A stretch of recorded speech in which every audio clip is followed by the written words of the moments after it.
ಧಾರವಾಡ ಶಹರ ಠಾಣೆಯ ಪೊಲೀಸರಿಂದ ಭರ್ಜರಿ ಕಾರ್ಯಾಚರಣೆ. ಮನೆ ದೇವಸ್ಥಾನ ಸೇರಿ ಬೈಕ್ ಕಳ್ಳತನ ಮಾಡುತ್ತಿದ್ದ ಚಾಲಾಕಿ ಕಳ್ಳನ ಬಂಧನ.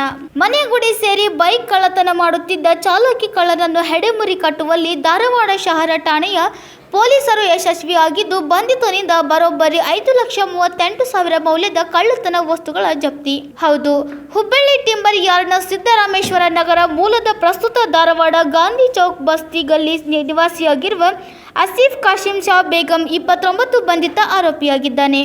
ಇನ್ನು ಬಂಧಿತ ಆರೋಪಿಯ ಖಚಿತ ಮಾಹಿತಿ ಮೇರೆಗೆ ಶಹರ ಪೊಲೀಸರು ಚಾಲಾಕಿ ಕಳ್ಳನನ್ನು ಬಲೆ ಕೆಡವಿದ್ದು, ವಿಚಾರಣೆ ವೇಳೆ 2 ಮನೆ, 1 ದೇವಸ್ಥಾನ ಹಾಗೂ 1 ಬೈಕ್ ಕಳ್ಳತನದ ವಿಚಾರ ಬಯಲಿಗೆ ಬಂದಿದೆ.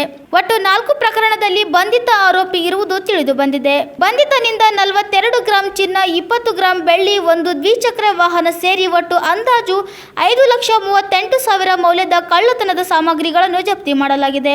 ಸದ್ಯ ವಿಚಾರಣೆ ಪೂರ್ಣಗೊಂಡ ಹಿನ್ನೆಲೆಯಲ್ಲಿ ಬಂಧಿತ ಆರೋಪಿಯನ್ನು ನ್ಯಾಯಾಧೀಶರ ಮುಂದೆ ಹಾಜರುಪಡಿಸಿ ಕಳ್ಳನನ್ನು ಕಂಬಿ ಹಿಂದೆ ತಳ್ಳಿದ್ದಾರೆ. Bureau report, Praja power TV, Dharwad.